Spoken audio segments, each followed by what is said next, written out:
¿Cómo puedo hacer para escuchar Radio Caput en el celular? Primero lo importante. Prenda el teléfono. Así puedo acercar a saludarlos y... Abra el Play Store de Google, tipee en el cuadro de búsqueda Radio Caput, Caput con C. No desesperes, es la única que hay. Toque el botón instalar y espere unos instantes. La aplicación de Radio Caput ha sido instalada exitosamente. Busque el icono en su celular. Los quiero mucho, los aprecio, los admiro mucho, lo que hacen, los felicito. Y podrá escuchar la única y reemplazable programación de Radio Caput. Sería un placer para mí, realmente. Radio Caput. Radiocaput.com. Mientras todos duermen, algo muy extraño ocurre en los laboratorios químicos RX. Seguinos en Twitter, @Radio Caput, o en Facebook, Radio Caput.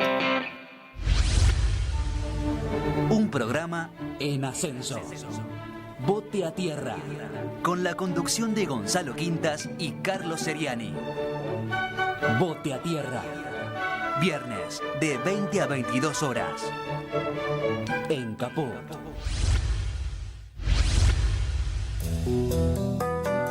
La lupa mágica de la palabra. Donde se nos asoman los de las teclas y nos proporcionan un pedazo ya. La lupa mágica de la palabra. Con la conducción de Alejandro Gil. Desde San Miguel de Tucumán. La lupa mágica de la palabra. La palu cájima de la bralapa. De lunes a viernes a las 12 de la noche. En Caput. Hoy Chicha se nos fue. En Caput. Ana María Cariaga, pero quizás nos sobrevuele con su alma de abuela guerrera. Pasan cosas. Para darte a vos, Clara Anaí, esos abrazos tejidos y abrigados. El zapabón. Decir que es merecido es poquito, no hay palabras para describir a Chicha. María Victoria. Con nosotros los nietos era sumamente cálida. Yo no me puedo olvidar de los regalitos que nos traía también a nosotros. Eve de Bonafini. Para mí fue una hermana, una amiga, una compañera. No sé por qué la vida nos juntó, pero nos pusimos de acuerdo en muchas cosas. Juan Martín Ramos Padilla. Esa placa que vamos a descubrir con el nombre de Chicha Mariani no es algo decorativo, pero es la asunción de un compromiso de defender las causas populares.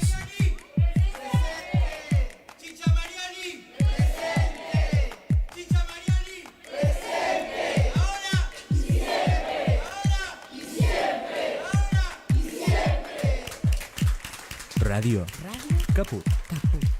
Hable bajo, pero hable, no se case. Esas cosas. ¡Ah, sí! Si quieres ver un paraíso, solo mira a tu alrededor y velo. Radio Caput. Desde el lugar de las utopías. Radiocaput.com. Estás conectado. Estás en Caput. Nosotros, los otros. Un espacio de resistencia contra la discriminación, la xenofobia y la desigualdad. Si las palabras migran su significado, si nos exilian en nuestra propia casa, si la piel rechaza y el color separa, si los dioses discuten sus razones, si los géneros se sacralizan y los sexos no encajan, entonces simplemente seremos otros. Nosotros, los otros.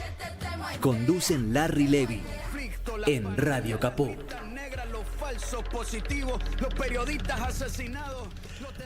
La realidad, aquella que nos resultaba tan clara hasta ayer, hoy se ha convertido, para una gran parte de la población, en un galimatías, en una confusión que encierra una cantidad inmanejable de contenidos y percepciones. Pero no es, como aseguran algunos, que la ideología se haya diluido o haya borrado sus contornos. Ni siquiera cambiaron los fundamentos sobre los cuales se apoyan las ideas que ponen en funcionamiento a las sociedades. Pero, ¿dónde se produce mucho, pero mucho ruido? es en la transmisión de las ideas. Un ruido que aturde y conmociona, que ensordece y confunde, y finalmente distorsiona nuestros sentidos. Hay una porción pequeña de la sociedad con el poder suficiente para amplificar ese ruido molesto que termina manejando nuestros sentidos. Y a pesar del demoledor volumen del ruido, es un momento para escuchar, de analizar y de procesar la fenomenal cantidad de información y aprender a separar lo importante de lo fundamental. Es un momento interesante para agudizar todos los sentidos, para ecualizar los sonidos de la realidad, devolverle los colores originales y tratar de generar nuevas melodías, elaborando un repertorio armónico para afrontar la puja milenaria. Esa batalla entre unos pocos que comen con vajilla de plata y los muchos que comemos con las manos. Estamos obligados a que esa nueva música esté compuesta por los acordes ejecutados por todos los instrumentos, a su tiempo, pero sin omitir ninguno. Le preguntaremos a nuestro invitado de hoy si le gusta la música.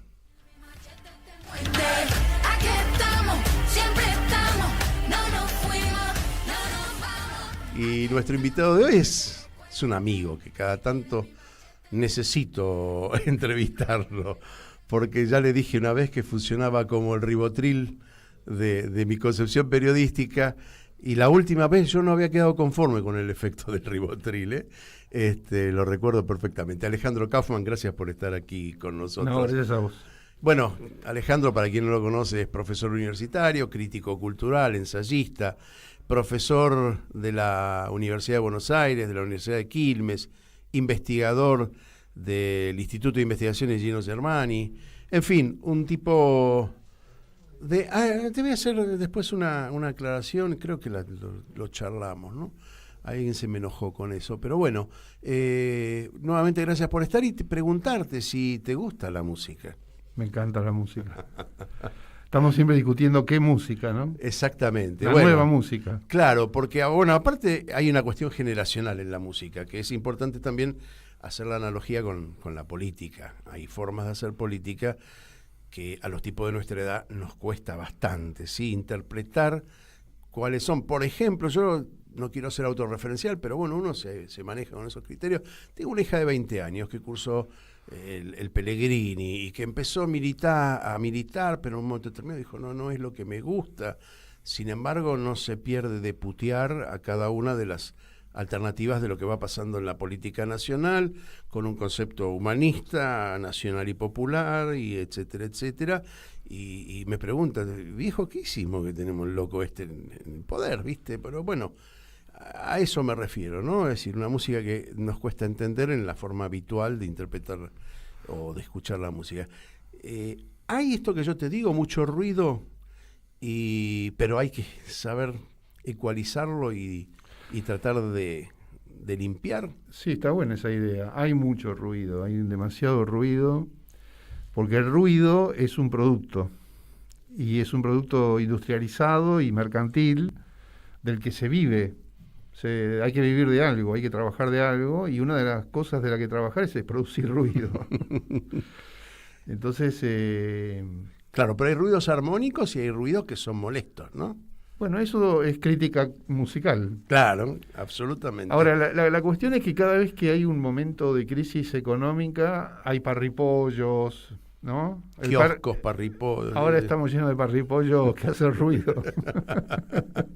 Está bien tu analogía, pero bueno... Porque hay que distinguir entre el parripollo y la producción cultural genuina, ¿no es cierto? Que de eso hay mucho también. Y bueno, eso es un trabajo para hacer también, no necesariamente para estar poniéndole etiquetas a la gente o las cosas que se hacen, pero no está mal distinguir. Recuerdo que en la última charla yo te hice una referencia a una crítica, no una crítica, una mirada sobre las redes y su efecto sobre el público. Y te dije, mira, estuvo aquí una crítica, una chica de la universidad, joven socióloga, creo que es, que nos contaban que había hecho un trabajo de campo, de fondo, con respecto al TikTok y su influencia, y vos tuviste la precaución de decir, sí, está bien, pero aún la televisión en su dimensión, digamos, acostumbrada, que conocemos, es la que maneja el mensaje. ¿Seguís pensando lo mismo? Sí, la televisión y los diarios, o sea, las corporaciones mediáticas tienen que ver con el poder. Y tiene que ver con el ruido, digamos. Producen el ruido, pero a partir de una posición de poder. El poder es un poder político, cultural y económico. Es hegemonía. Y la hegemonía no cambia porque haya una nueva tecnología. Eso no funciona de esa manera. O sea, del mismo modo, cuando apareció la imprenta, por supuesto que surgió el protestantismo, porque la gente empezó a leer la Biblia, pero eso no quiere decir que automáticamente desapareciera la Iglesia. La Iglesia se apropió de la imprenta también y empezó a imprimir. Es decir, los poderes son los que manejan las nuevas tecnologías y organizan las transformaciones. No es que eso ocurre en contra de los poderes, no ocurre en contra de los poderes. Esa visión ingenua, tecnofílica, ¿no es cierto? Es decir, ingenua frente a la tecnología, nos está haciendo mucho daño en este momento, porque además hay un componente generacional que es lógico. Nosotros también hemos pensado de esa manera cuando nos tocó ese momento de la temporalidad, ¿no es cierto? Es decir, borrar todo el pasado y que emerja lo nuevo. Pero también hay continuidades, hay cosas que son como eran antes. Bueno, yo digo, ¿no?, que de alguna manera la historia es la misma puja. Sigue presentándose que alguien se apropia del trabajo de otro, que son poquitos, contra los muchos que trabajan, ¿sí? El problema de ahora es que la apropiación no es respecto de algo que se visualice como trabajo, sino que lo que se está apropiando es el cuerpo mismo de los seres humanos, el cuerpo, la corporeidad, la producción de sentido, la sensibilidad, los gustos. Las redes sociales capturan eso y lo convierten en mercancía. Es un extractivismo, extraen lo que nosotros les damos gratuitamente y se monetiza, y en ese proceso se convierte también en algo de que vivir. Bueno, pero claro, y ahí está la participación de la tecnología, porque todos quieren ser streaming, todos quieren ser algo que los trascienda a ellos, ¿no? Sí, lo que pasa es que el desenvolvimiento de la tecnología es extremadamente seductor y atractivo, porque eso es propio de la civilización, de la cultura, ¿no? Es decir, sustituir lo natural por invenciones. Y esas invenciones son ingeniosas, son creativas, son atractivas. Podrían servirnos también al campo nacional y popular y no lo estamos haciendo bien. No, yo no creo eso. Yo creo que eso es yo creo que ahí hay un mito que está siendo propiciado, lamentablemente, que hay que ordenar y discutir. No sé si vamos a tener tiempo para eso, pero me parece que vale la pena. Hay que discutir eso. A ver, ellos hacen lo que hacen porque no tienen otra cosa para hacer. Y aparte tienen el poder de poder hacerlo, ¿no? Es decir, es decir, lo usan en su... poder, sí, tienen el poder donde concentrarlo, pero lo que nos engaña es que hay una dimensión espontánea de lo que hacen, que son esos jóvenes de 15 años que están todo el día en la computadora, y eso tiene un cierto carácter populista, por decirlo de esa manera. Hay gente común que tiene tiempo porque está en la escuela. Y accede a las redes. Y accede a eso porque es de clase media, y entonces crea formas de estar en las redes que se adelanta a la que otros sectores sociales pueden hacer. Es decir, un tipo que es un metalúrgico, que trabaja en una fábrica 8 horas por día, no tiene tiempo. No hace eso. Pero sí lo hace su hijo, que es el que después vota a Milei, ¿no? Bueno, ahí está la cuestión. Sí. Y esto te iba a decir, la masificación del uso de las redes también da la posibilidad, creo que hizo mención a esta dimensión Humberto Eco, diciendo, bueno, ahora cualquiera puede decir, antes lo decías en un bar, entonces la trascendencia era los metros de la gente que te escuchaba. Y ese cualquiera tiene una potencia emancipadora, porque efectivamente lo emancipador es siempre que cualquiera pueda tener un acceso, pueda realizar... ¿Y cualquiera puede opinar de lo que quiera? Sí, es decir, claro, sí. Digo, y tomar, y que el otro tome esa opinión como válida. Bueno, porque nos está pasando, y hoy leía algo ahí en Twitter que escribió Rosangi, que vos reprodujiste, y me pareció muy interesante, ¿no? Esta muchacha diputada, creo que es, de La Libertad Avanza, que dijo, bueno, yo fui a ver a Asti, pero no sabía ni quién era, yo nací en el 93, no tengo por qué saberlo, Es decir, y bueno, Rosansky estuvo muy bien porque dijo, cuelgo el título. Pero bueno, estamos ante estas cosas también, ¿no? Ella puede ser diputada sin tener un mínimo de background, que era lo que nosotros pretendíamos que un representante nuestro tuviese en un ámbito como el Congreso.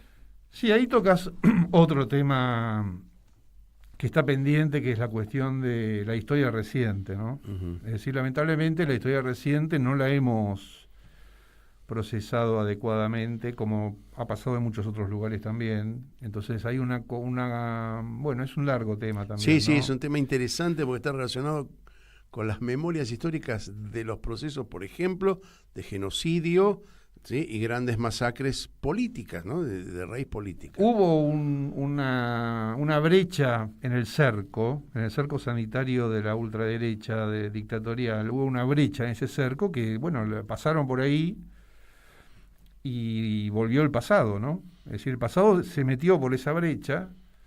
A ver, el campo emancipatorio es frágil, eso es como lo es la democracia. ¿Es su condición natural ser frágil? Sí, tiene que ser frágil porque defiende lo frágil.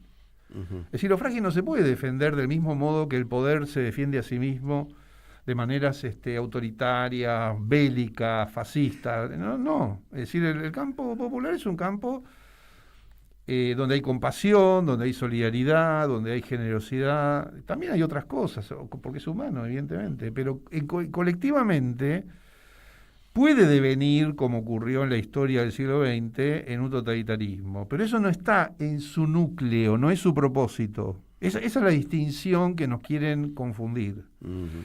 En la derecha, el propósito es la dominación. Ese es el propósito, ese es el objetivo. Hay desigualdad, hay gente mejor y gente peor, y la gente mejor tiene que prevalecer sobre la peor y dominarla. Y eso es la ley de la naturaleza y de la historia y de la cultura. Sí, el darwinismo social, digamos. Es una de sus formas, sí. Lo que llaman darwinismo social es una de sus formas. Pero hay una naturalización de la desigualdad. Y el campo emancipatorio, no, el campo emancipatorio se opone a eso y plantea otra vida, otro mundo, otras utopías. Uh-huh. Que están ¿Y cómo logra esta derecha que en este momento nos está gobernando, no solo a nosotros? Es decir, tampoco quiero hacer mal de mucho consuelo de tonto, pero está pasando en Europa también una corriente de derecha con fuerza, digamos que es más respetuosa de la institucionalidad, pero es una cuestión de forma, es una cuestión formal. Pero hay un individualismo creciente en la política europea, te vas a topar con un Orbán, con una Miloni, ¿sí? De alguna manera también, y curiosamente, alguien que defiende supuestamente la izquierda, que también cuestiona a la propia izquierda, como Sánchez en España, ¿no? Lo cual parece un oxímoron ser socialista y criticar a los que pugnan por el socialismo, o los que están tratando de verse sensibles. Bueno, digo, esto pasa afuera, entonces recibe una legitimización mayor adentro. Pero el caso argentino tiene singularidades que no ocurren en ningún otro lado. Por ejemplo, la extremosidad del planteo de Milei, que sorprende adentro y afuera, más afuera que adentro me parece, no existe en otros lugares. O sea, porque nosotros nos cuesta mucho visualizar públicamente cuál es el propósito de Milei. El propósito de Milei es subastar la nación argentina, subastarla. Vos cuando querés subastar algo, le tenés que bajar el precio.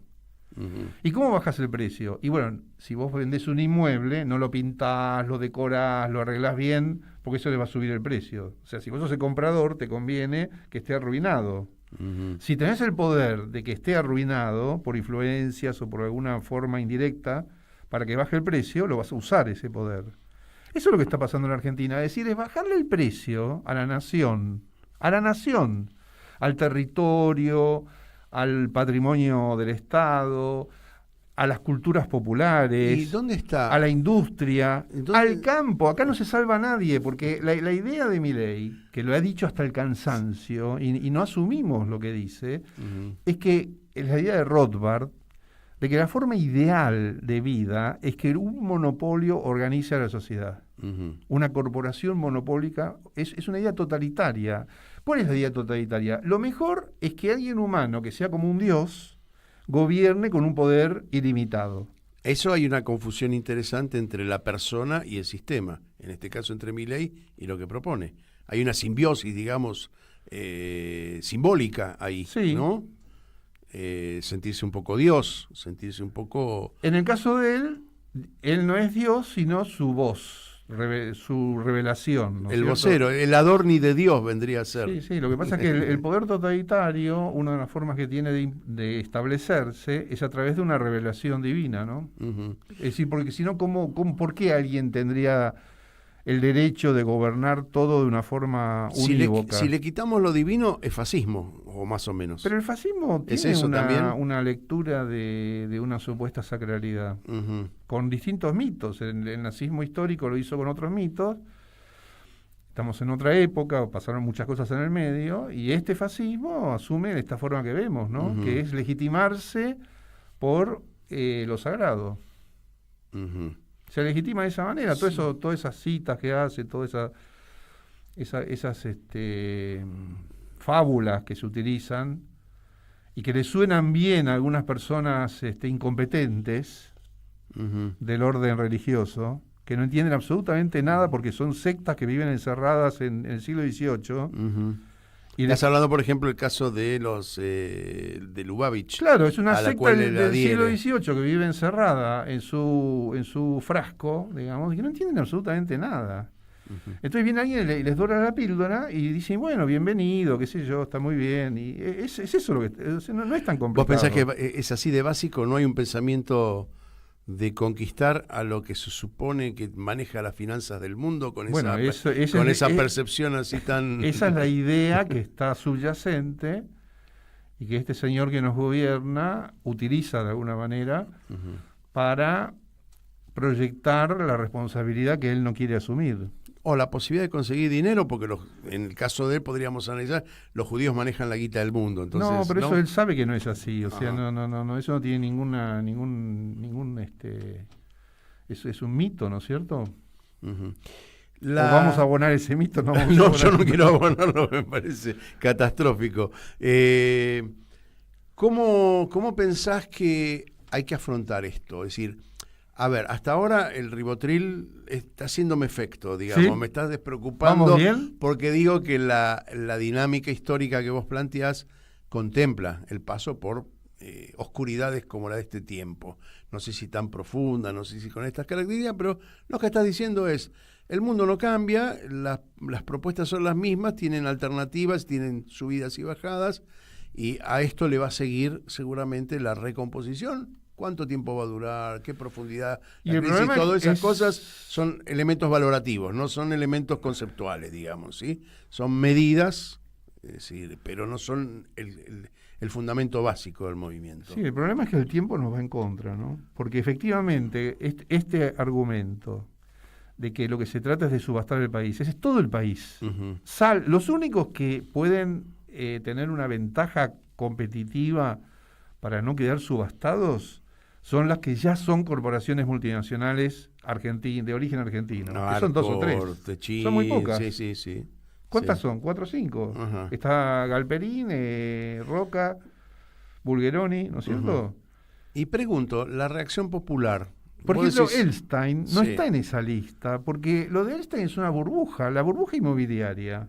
Uh-huh. Es una burbuja, no es un es temporal, no está sentado. Puede tener una temporalidad larga, pero no es una corporación multinacional. ¿Qué es una corporación multinacional? Tienen un poder inmenso, mayor que muchos estados, uh-huh, porque producen determinadas bienes que se han globalizado y que se han vuelto necesarios. Y acumulan, es decir, financieramente acumulan mucho dinero, digamos, ¿no? Hay una financiarización. Uh-huh. La financiarización no es solo algo que ocurre por fuera de los productos, sino los productos mismos se han vuelto financieros. Sí, dejan de ser importantes para convertirse en un elemento de intercambio. Exactamente. ¿no? Entonces, para la acumulación. La economía se ha vuelto una abstracción fantasmática. Pero eso es lo que la seducción del consumo, es eso lo que produce... El consumo es la forma social en que eso funciona, claro. Pero en el nivel imaginario todo ocurre en unos gráficos. Uh-huh. Vos fíjate que la conversación pública en Argentina es una conversación de gráficos, sube, baja algo, lo otro baja, hace lo otro la B sube. O no, la claro, L. Y se ha popularizado ese tipo de conversación. Vos vas por la vida social y la gente habla y sabe cosas que son totalmente absurdas, es todo superstición. Y aparte está todo fragmentado, digamos. Pero que la información es Pero hay fragmentos. una cosa supersticiosa de que, bueno, yo sé que el dólar y entonces baja y sube. Por supuesto que eso ocurre y produce efectos, pero nadie lo controla. Es decir, hay algo de casino, de timba, de azar, de comportamiento incontrolable para todos. Por eso es más desesperante acumular poder de manera de proteger un determinado capital. Entonces la cosa se vuelve muy violenta, muy competitiva. Uh-huh. Ahora, eso políticamente produce efectos devastadores, porque cualquier joven que está con un teléfono, con una computadora, cree que es un emprendedor, cree que va a ser como Elon Musk, que es todo un disparate.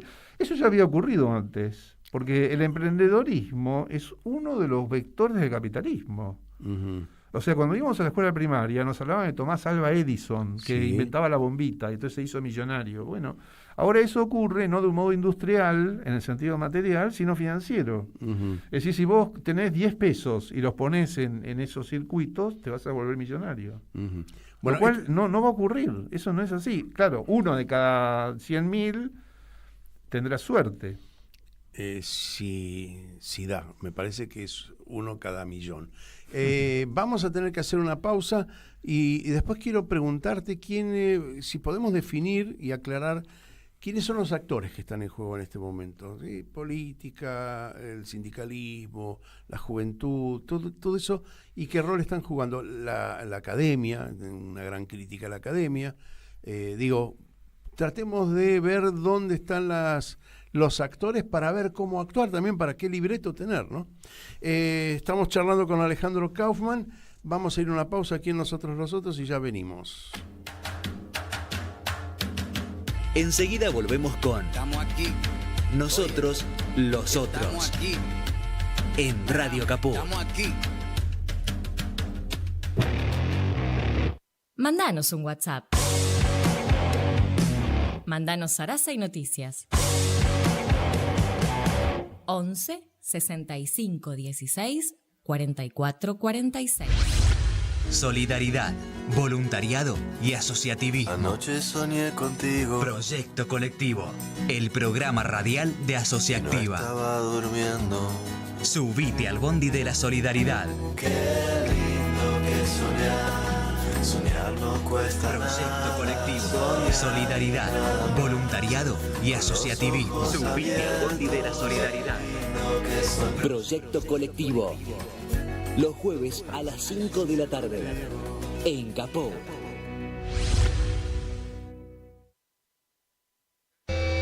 ¿Querés arrancar la mañana bien informado? Infosiberia. Las noticias en tu celular. Manda un mensaje de WhatsApp al 11 3205 8813 y recibilo gratis todas las mañanas. Infosiberia. Seguimos en Radio Caput con Nosotros los Otros. Gracias Martín Loza allí detrás de los controles. Estamos charlando con Alejandro Kaufman, alias Ribotril, como yo lo llamo. Es un amigo. Mi Ribotril. ¿Viste cómo se aparecen las aplicaciones? Tal cosa. Mi Argentina. Mi Movistar. Claro, mi Movistar. Mi Ribotril. Está muy bien. Bueno, como es hombre de la academia, y tiene una mirada bastante alejado del léxico de la academia, lo que hace que podamos entender mejor, porque los periodistas nos apropiamos del pensamiento de los académicos sin saber qué quieren decir, porque utilizan lenguajes que son propios, no lo critico el lenguaje, pero son propios para el intercambio entre ellos, pero el público recibe un mensaje a veces que no lo puede decodificar. No solamente eso, lo hablábamos recién, también los medios introducen conceptos que todo el mundo habla de ellos, pero sin entender qué es lo que pasa. En la economía es lo más clásico, ¿no? Porque ahora nos sentamos a la mesa y hablamos de, qué sé yo, de va a subir el dólar, baja el dólar, hay demasiados dólares, la plaza está seca, y la verdad que la única plaza seca que yo conozco son las plazas que tienen cemento y no tienen verde. Creo que la explicación tiene que ser otra para los que estamos caminando por la calle, para el tipo de a pie. Bueno, te decía ahí en el descanso que sería bueno que interpretemos los actores. Después de haber descrito de alguna manera el panorama, no en profundidad, pero tampoco se puede hacer un programa de 1 hora, tratar de identificar quiénes son los actores. Yo te iba a hacer la pregunta que hace todo el mundo, el descrédito de la política, el descrédito de los políticos, no de la política, eso está mal, el descrédito de los políticos, de la clase dirigente, de los sindicatos. Estamos todo el tiempo pidiendo que actúen porque nosotros estamos ante la disyuntiva de qué hay que hacer, más allá de lo que pensemos. Vos describías al campo nacional y popular como sensible, como, digamos, frágil, pero frágil básicamente en buen sentido, ¿no? Claro, no, la fragilidad es lo que da fuerza también. Claro, sí, claro, totalmente. La fuerza bruta no da totalmente fortaleza. Entonces, y la argumentación viene de esa fragilidad, sin ninguna duda. Claro. Entonces, la pregunta es, ¿por qué esperamos que los políticos se muevan? ¿Por qué esperamos que los sindicalistas se muevan? ¿Y por qué el descrédito que tienen hoy? Mira, el descrédito es resultado de una prédica del capital. O sea, el capital necesita denostar a las formas sociales de la organización, porque son resistentes. Esencialmente lo son.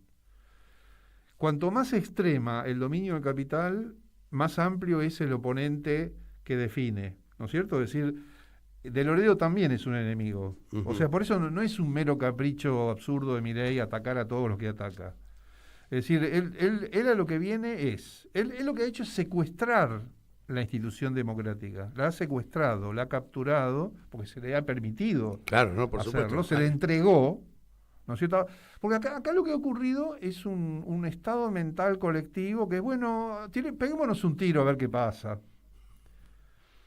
Es medio cándido eso. Probemos. Sí. Y sí, claro, es de una candidez conmovedora, extrema, pero no por eso menos responsable.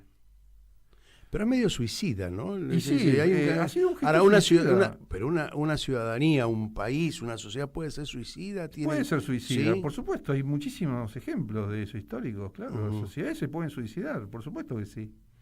Y el fascismo es suicida, es autodestructivo en el fondo. Eso, quien lo ha expresado mejor, probablemente en toda la historia, es Borges, ¿no? Borges, en pocas frases, dijo algo que ahora no voy a poder recordar literalmente, pero que era la idea de que Hitler en su fuero íntimo quiere ser derrotado. En su fuero íntimo conduce a la destrucción. Y lo de Milei, en lo que tiene afinidad con esa noción, es en la autodestrucción. Porque es la idea de, bueno, yo voy a hacer lo que quiero y si no, se pudre todo. Había algo en el discurso de él que me llamó la atención y está en relación con lo que vos decís. Él habló el otro día de que alguien que no era él había obtenido una victoria pírrica. Entonces ahí, lo alineo con lo que estás diciendo, porque es eso, ¿no? Es decir, una victoria pírrica es una victoria que igual te conduce a un descenso. Es una derrota. Es una derrota maquillada, de alguna manera. Lo que pasa ¿no? es que yo creo que cuando se habla de lo genuino, lo sincero que es cierto, pero en un sentido muy siniestro, ¿no? Porque la idea de que es bueno que haya un gobierno absoluto de un capital concentrado, que tenga mayor eficacia por estar concentrado, porque la vida nos va llevando en esa dirección. Es decir, vos no querés que haya 40 Googles o 50 Facebook o 5.000 Twitter, querés que haya uno. Ahora, esa unicidad determina una concentración del poder. Y eso nos subordina. Ese es un problema que hay que encarar. ¿Podemos acceder como sociedad a ese poder? No, el poder ese tiene que dispersarse. O sea, una sociedad democrática es una sociedad tiene que repartir. Claro, la sociedad democrática es una sociedad de reparto del poder, no de concentración. Y el capital tiene una dinámica interna de concentración. Entonces lo que ha ocurrido es que eso se ha desenvuelto hasta un extremo notable, porque, bueno, la caída del muro, el hecho de que no haya una polarización, que no haya una opción, una alternativa, por más equivocada que hubiese sido, había una confrontación polar que desapareció, y entonces el capitalismo ya no necesita ni al peronismo, ni a la socialdemocracia, ni al laborismo, ni al keynesianismo. Esas cosas ya no las necesita. Antes fueron funcionales porque servían para dar una alternativa frente al llamado comunismo. Nosotros en el capitalismo somos mejores que el comunismo porque tenemos democracia y también distribuimos la riqueza. ¿Hay antagonismo entre los conceptos de capitalismo y comunismo? ¿O hay diversas formas de mirar el comunismo, reparto del poder? El comunismo realmente existente se convirtió en capitalismo de Estado, ¿no? Entonces, esa fue la derrota. ¿China, Vietnam hoy? Y sí, son capitalismos de Estado sincerados. Sí. Antes no eran y no cuestionados por su población, es interesante. Hace poco hablábamos con un especialista en Vietnam y nos decía que la gente no cuestiona el único partido. Vive, desarrolla y tienen su WhatsApp particular, que es la calle. Yo creo que todo un problema que tenemos en el mundo de las esferas públicas es cómo hablamos de lo que la gente quiere o no quiere, cuestiona o no cuestiona. Me parece que ahí hay una crisis conceptual, que en la Argentina estamos viviendo alrededor de cómo se habla del apoyo que tendría Milei, ¿no es cierto? Ahí se ha configurado una idea mítica de que la gente lo apoya. ¿Qué significa eso? Eso no estamos discutiendo, asumimos que si le preguntamos a la gente, ¿usted lo apoya? Sí, yo lo apoyo, entonces ya está. La pregunta es inducida, ¿eso querés decir? Y sí, las preguntas inducen, es decir, hay poca problematización de cómo se configuran las preguntas y de qué conclusiones se sacan. Bueno, te voy a hacer la pregunta que le hacen en la calle a la gente, Sí, claro. Y la gente que le responde hay que darle tiempo. ¿Cuál es ese tiempo? Ese tiempo es agónico. Por eso es muy, muy ambiguo preguntarle eso a la gente y después exhibir que la gente te dice...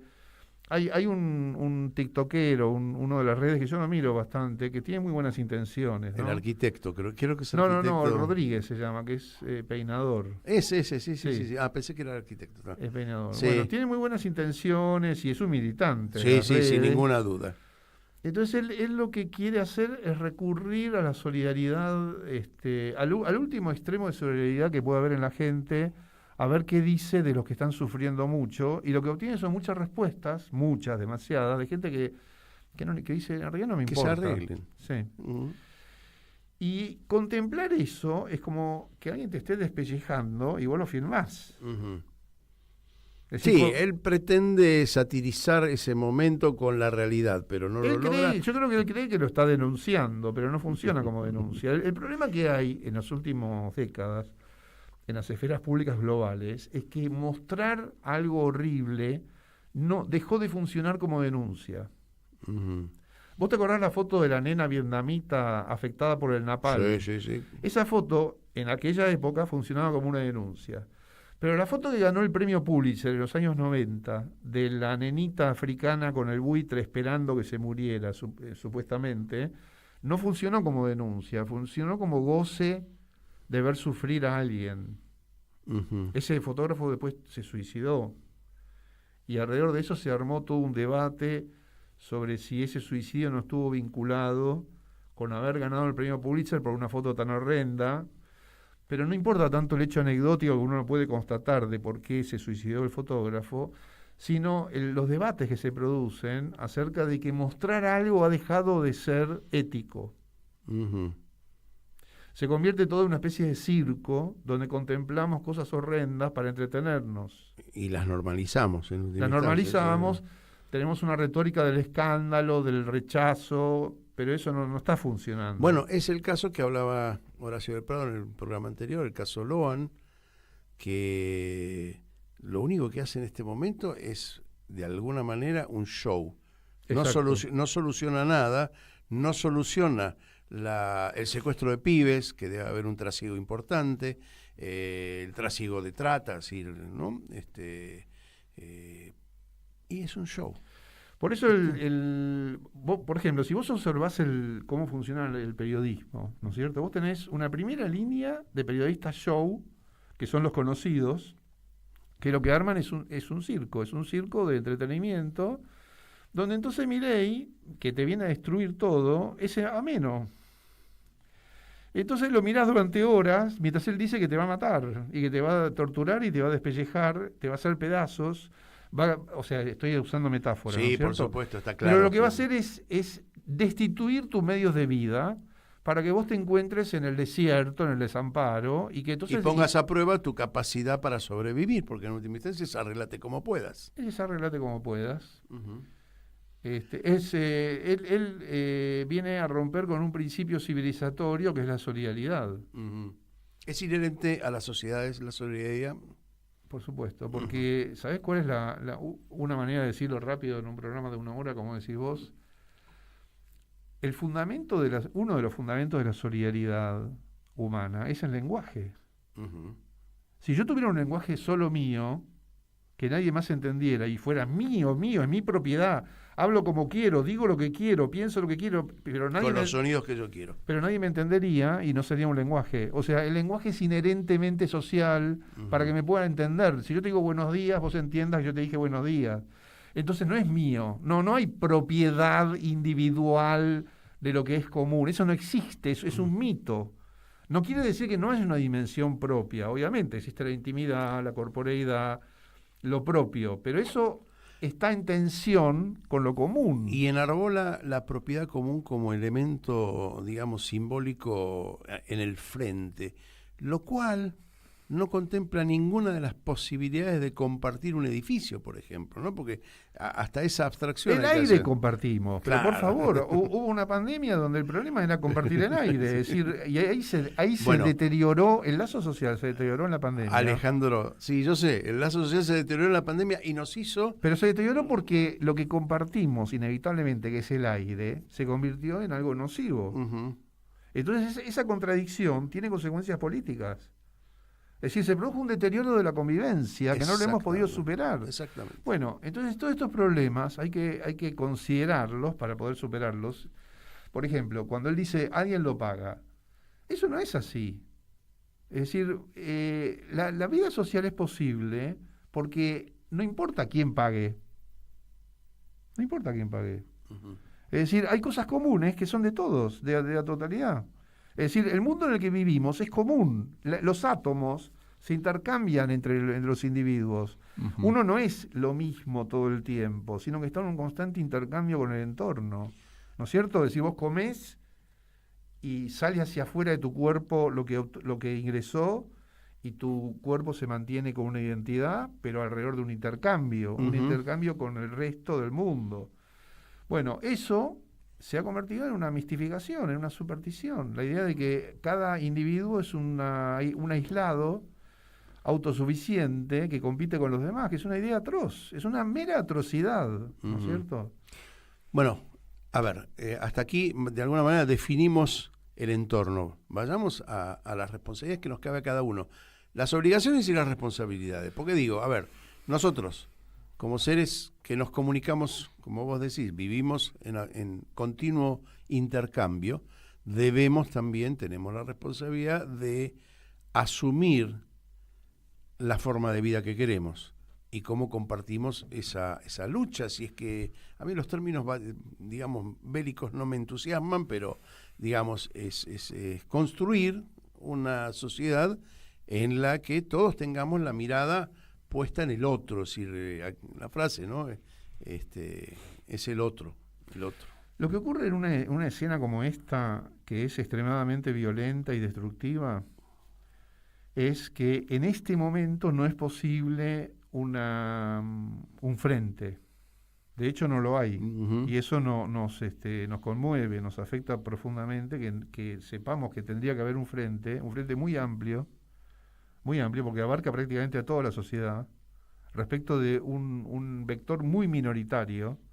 O sea, desde el punto de vista sociopolítico, lo que manifiesta Milei es extremadamente minoritario, porque solo beneficia a unas pocas corporaciones en el sentido humano, no en el sentido de poder. En el sentido de poder es un poder absoluto. En el sentido humano son, no sé, 100 personas, qué sé yo cuántos son. No, que sea 1 millón sobre 44 millones es una desproporción. Es cierto también que en la financiarización hay un populismo financiero por el cual la economía se rige por esas variables, ¿no? Es decir, hay inversores, sociedades anónimas, fondos de inversión. Sí, no solo se apropia del trabajo, sino que se apropia también de la renta, de la riqueza. De toda la riqueza. De toda la riqueza. En situaciones como esta, en la que configurar un frente lleva mucho tiempo, la experiencia que nos afecta es la de la supervivencia. O sea, el totalitarismo de naturaleza fascista te somete a tener que luchar por tu vida, por tu existencia, por tu subsistencia, por tu preservación. Y eso tiene un componente egoísta. Prepara el inyectable porque el ribotril empezó a dejar de ser efecto. No, lo que digo, porque voy a decir algo muy ribotril, muy positivo para tu registro. Es decir, sobrevivir se convierte en un acto político que indirectamente favorece al conjunto. Es un acto de rebeldía, digamos, comunitaria, es decir, sin llegar a eso, el mero hecho de sobrevivir, es decir, poder dar testimonio y no permitir que haga lo que quiere. Es decir, no dejarle tener éxito en su proyecto destructivo. Entonces eso se logra sobreviviendo. Ahora, ese sobrevivir, para que tenga un sentido respecto a lo que estoy diciendo, no tiene que causar daño a otros. No tiene que aceptar el darwinismo, la competencia destructiva. Entonces, tratar de confluir, sobrevivir y no causar daño.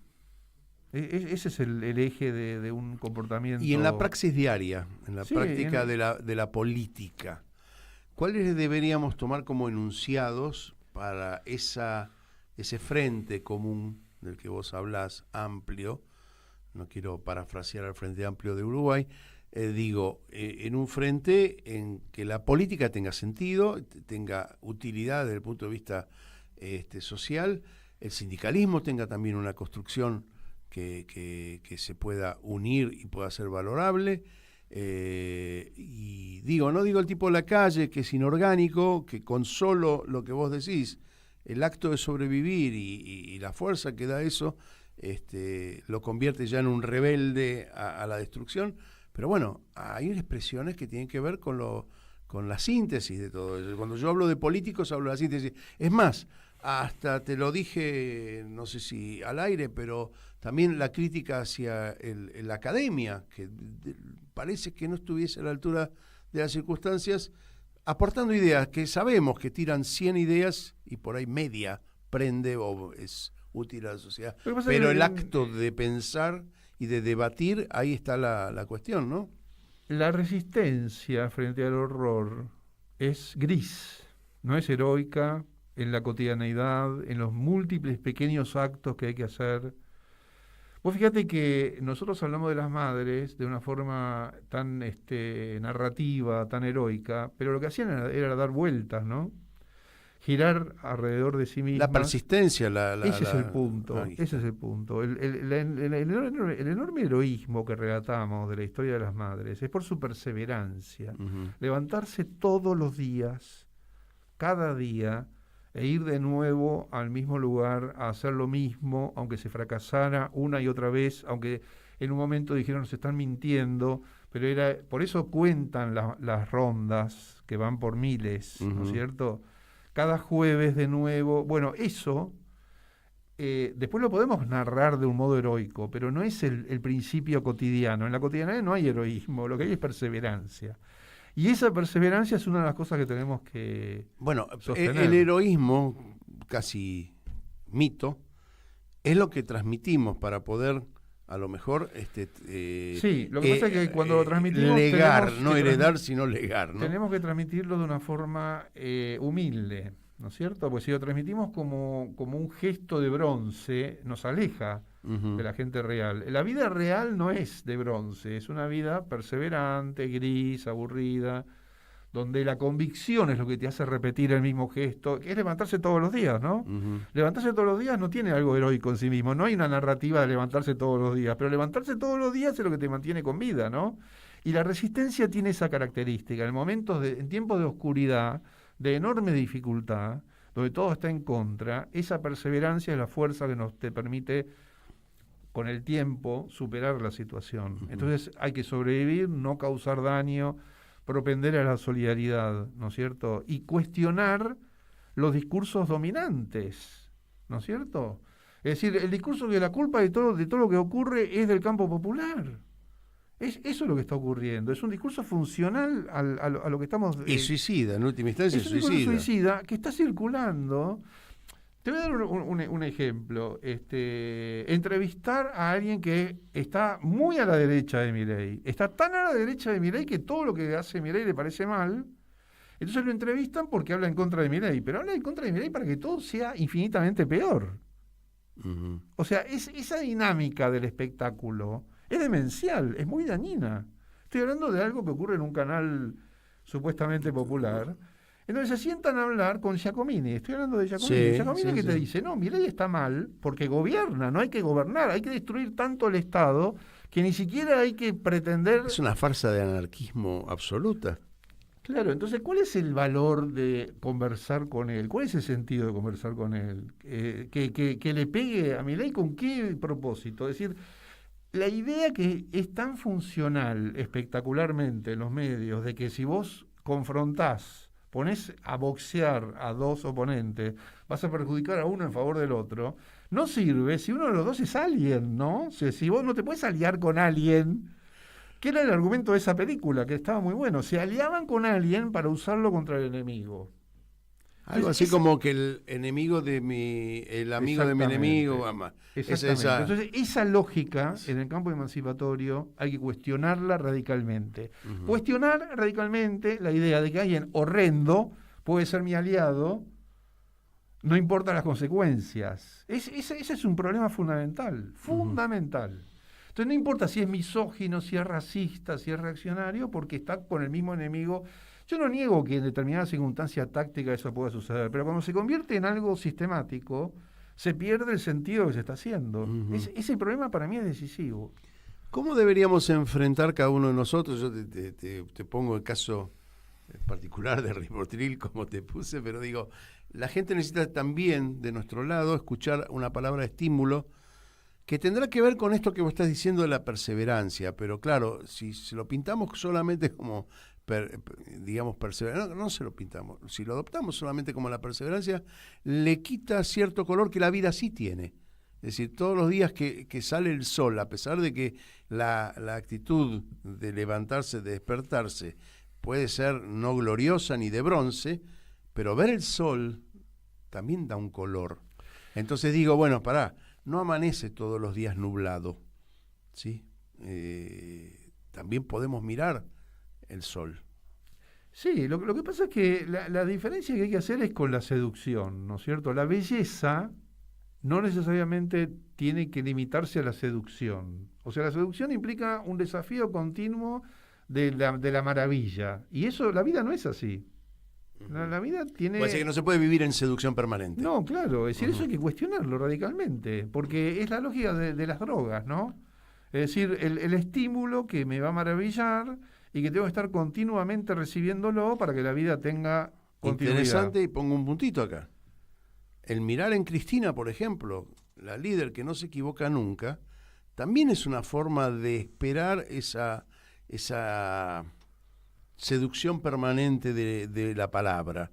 Esa es una forma de entender a Cristina, y hay otra forma de entender a Cristina. Bueno, porque si no la pones en el pedestal de mito sí. inhumano, y para mí es tan humana como cualquiera de nosotros, pero yo no con una capacidad política extraordinaria, no me cabe duda. Y un pero análisis. Yo creo que en los movimientos populares hay cierta dimensión mítica que es atendible. ¿Como el mito fundacional? No, el mito que coloca, proyecta en una persona un deseo colectivo. Y eso Cristina lo encarna, lo ha encarnado, y por supuesto por eso la han querido destruir. Vos fíjate que una cosa... es que es el único objetivo humano, digamos, personalizado y con nombre y apellido. Porque es efectivamente un vector contrario a lo que está ocurriendo. Vos fíjate que una de las cosas que se desestiman de Cristina es una vanguardista de las redes sociales. Sí, no me cabe duda. Hay mucha gente que está todo el tiempo hablando qué mal que manejamos las redes sociales y no ve que es ella la que las maneja perfectamente. Es decir, la que encontró un modo de tener una voz propia en la esfera pública a contramano de la denostación mediática hegemónica. Que encima no sale ningún canal, digamos, de dimensiones, ¿no? Tiene todas las redes sociales. Y sus mensajes molestan al poder. Inmediatamente.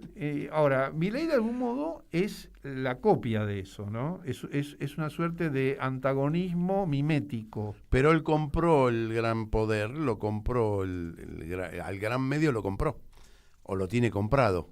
Él se asegura de que su mensaje sea difundido por esos canales. Esos grandes medios lo apoyan y fueron los que originaron el fenómeno de Milei, sumado a las redes sociales, ¿no? O sea, por eso yo no digo que las redes sociales no tengan relevancia, la tienen, pero no son el punto de origen de esos discursos, sino que son los que los amplifican, los viralizan. Uh-huh.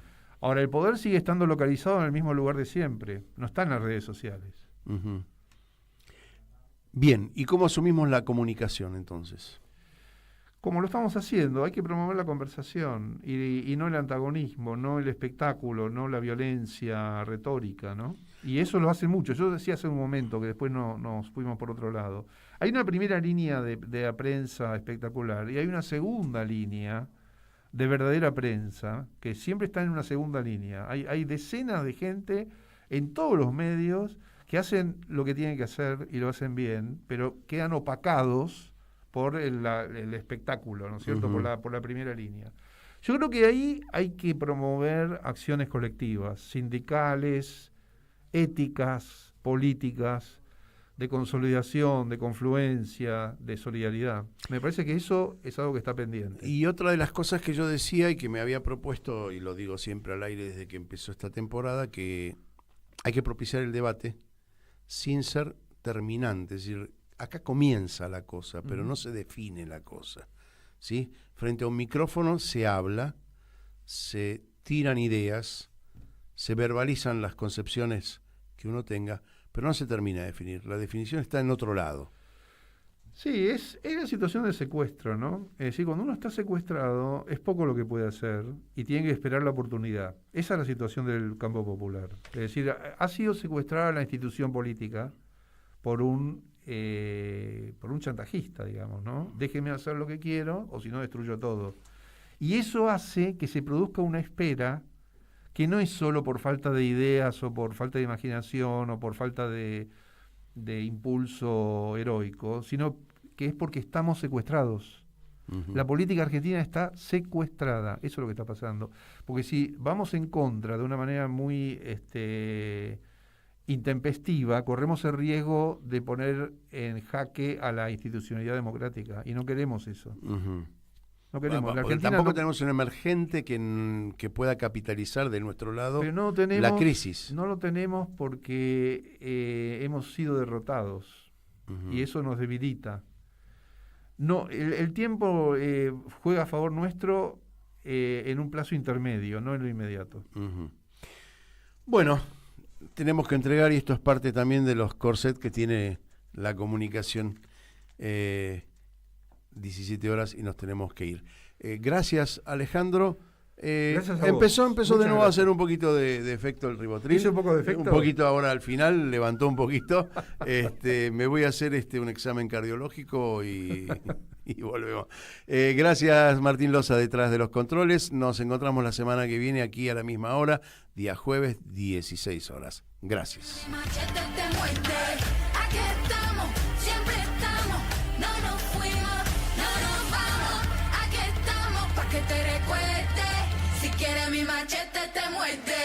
Hasta aquí, nosotros, los otros de hoy.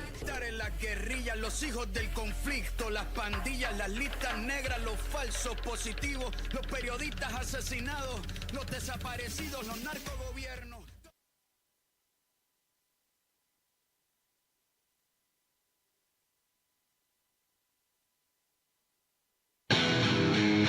En Caput pasan cosas. Yo no quiero llamar periodistas a los sirvientes. No quiero llamar periodistas a los que cobran para destruirnos. Estos que se dicen periodistas y que dicen la verdad pero a medias, hay que ponerles otro nombre. Yo hablo de los verdaderos periodistas. Hay cantidad de radios como esta que se juegan, que les cuesta, que es un esfuerzo enorme, pero que siguen estando en el aire. Me parece que eso es lo que hay que reivindicar. Radio Caput. Yo hablo de los verdaderos periodistas. Esas cosas. Manda un mensaje de WhatsApp al 11 3205 8813. Infosiberia. Las noticias en tu celular. Manda un mensaje de WhatsApp y recibilo gratis todas las mañanas. Infosiberia. Las noticias en tu celular.